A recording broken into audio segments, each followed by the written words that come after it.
What if the most advanced Viking technology was not the sword, not the sail, not even the ship itself, but the air moving inside it? What if Viking ships did not merely float on the sea, but breathed with it?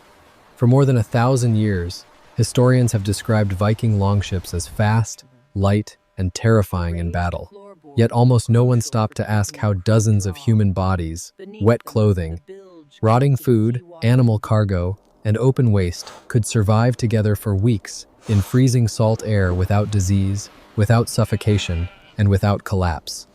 This is the mystery hiding in plain sight. A wooden vessel sealed against the North Atlantic should have become a floating grave. Instead, it became a living system.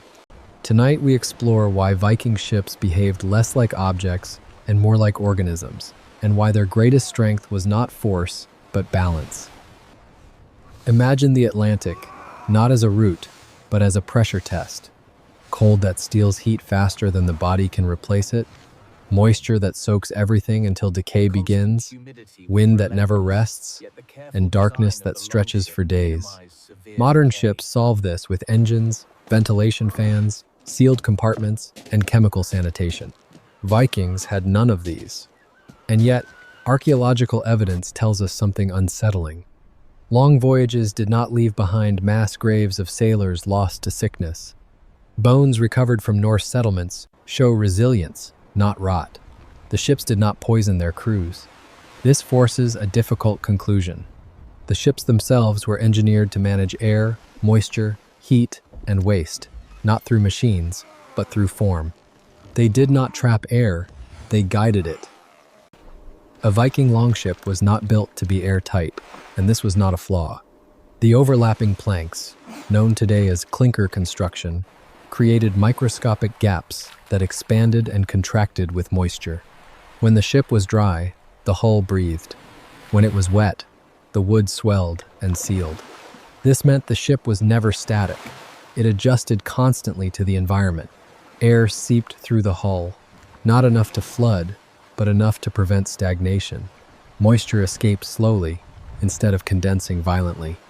To a modern engineer, this looks like inefficiency. To a survival engineer, it looks like wisdom. The ship did not fight the sea, it negotiated with it. The most overlooked part of a Viking ship was never the mast or the sail, but the floor beneath their feet. Loose wooden slats rested above the hull, not sealed, not fixed, but deliberately open, allowing seawater, waste, and condensation to settle below without soaking bodies or bedding. Cold air sank and remained low, while warmer air stayed where people gathered and breathed. This separation was not accidental. It was an understanding of physics learned through survival. By allowing air to stratify naturally, Viking ships formed thermal zones without walls or fire. The ship did not depend on constant heat. It depended on controlled loss. Moisture was guided instead of trapped. Filth was isolated instead of denied, and sickness never gained the foothold it should have. In this way, the ship functioned less like a container and more like lungs, quietly separating what sustained life from what threatened it. We instinctively believe that safety comes from enclosure, from sealing ourselves off from wind, water, and uncertainty. The Vikings understood the opposite truth, that survival at sea depended on movement rather than containment. An open ship allowed air to circulate constantly, carrying smoke away from small onboard fires before it could choke the crew. Carbon dioxide never built up to dangerous levels, and stale air was replaced before it could become a threat. In such conditions, pathogens had no time to linger, no stillness in which to dominate. Modern submarines require complex engineering to prevent suffocation. Viking ships avoided the problem entirely by refusing to seal themselves. They accepted exposure as the cost of staying alive. This was not bravery, it was biological realism. A Viking ship was never a complete machine on its own. It required human presence to function as intended. Bodies generated warmth in a cold environment. Movement stirred stagnant air, and woolen clothing absorbed moisture before releasing it slowly back into the space. Every action on board fed the system in subtle ways. Remaining still for too long allowed cold to take hold, while excessive movement produced sweat that threatened heat loss. Survival depended on rhythm rather than force. The steady cycle of rowing, resting, eating, and sleeping maintained equilibrium within the ship. The vessel did not carry humans as cargo.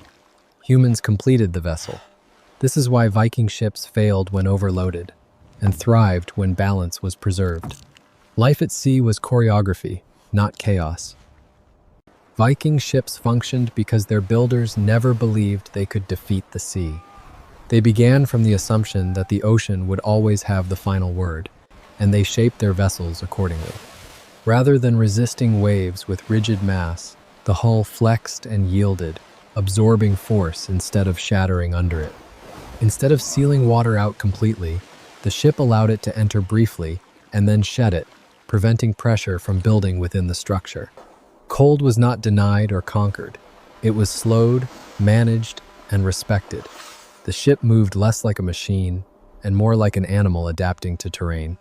This is why Viking vessels endured storms that should have destroyed them. Rigid structures break, living systems bend. At some point in history, humans began to believe that safety came from total control. We sealed our buildings, we sealed our vehicles, and we sealed ourselves away from the environments that once shaped our survival. In doing so, we unknowingly recreated the very dangers Viking ships were designed to avoid. Air became stagnant, moisture became trapped, and systems failed quietly before anyone noticed. What appeared clean and secure on the surface often concealed slow decay beneath. The Viking ship offers a different lesson. Survival does not come from domination or isolation. It comes from understanding limits and working within them. The ship endured because it remained in constant dialogue with wind, water, and cold. Survival in the end is not control, it is conversation.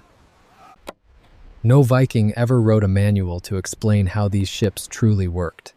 The knowledge lived instead in hands shaped by labor, in habits formed through repetition, and in mistakes remembered across generations. A shipbuilder learned not from theory, but from vessels that failed at sea and were never seen again.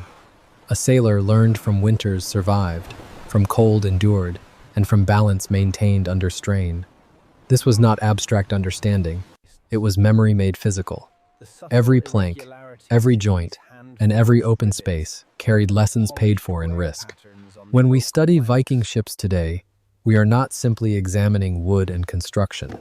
We are listening to a culture that understood its limits and built within them to endure. The Viking ship did not conquer the sea. It learned how to live inside it. And perhaps that is why these vessels still speak to us. Because they remind us that survival is not about being stronger than the world, but about being shaped by it without losing yourself. If this story stirred something familiar, a memory of ancestors who crossed oceans, settled new land, or adapted to harsh places so future generations could exist, you are already part of this history. You can honor it quietly by reflecting, by sharing the stories passed down in your family about movement, survival, and change, by leaving a trace of memory in the comments, not as noise, but as preservation. Liking, subscribing, and responding are not just clicks here, they are acts of remembering.